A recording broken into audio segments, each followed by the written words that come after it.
Mejlisin dowamında Birleşen Milletler Guramasynyň büýük ýöreteleşdirilen edarasynyň çäklerindäki özara gatnaşlaryň meseleleriniň giň toplumuna garaldy. Türkmenistanyň bu guramanyň dowal hukukly agasy bolup durýar.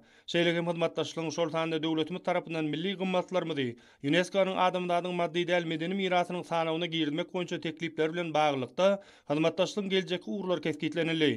Hormatly prezidentimiziň tawşyryklaryna hem de 2024-nji ýyl üçin iş meýillamasyna laýyklykda milli toparyň şu ýylyň ýanwar-oktýabr aýlarynda ýerine ýetiren işleriniň netijeleri, şeýlegem 2026-2030-njy ýyllar üçin maddi däl medeni mirasy gorap saklamak boýunça Hökümetara komitetiniň agdalygyna Türkmenistany dalaşkar hödürlemek bilen bagly alınıp barýan işler barada aýdyldy.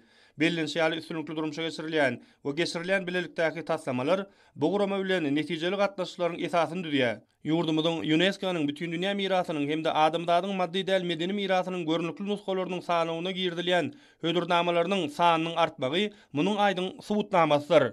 Mejlisiň dowamında geljekki nesiller üçin dünýä sivilizasiýasynyň aýrylmaz bölegi bolan taryhy medeni we tebigy ýadgarlykları gorap saklamak babatda üstünlükli hyzmatdaşlygy aýratyn üns berildi. Şunun bilen baglykda Türkmenistanyň taryhy we medeni ýadgarlykları goramak, öwrenmek hem de rejelemek baradaky milli müdürligi tarapyndan taýýarlanan ýurdumyzyň milli taryhy medeni mirasynyň ýadgarlyklarynyň sanawy ilkinji gezek çap edildi.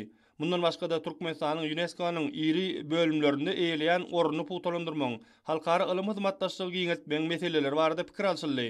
Mejlise gatnaşçylar döredilýän mümkinçilikler üçin türkmen halkynyň milli lider Gahrman Arkadamyda hem de hormatly prezidentimiz Arkadaly Gahrman serdarymyza hoşallyklaryny beýan etdiler.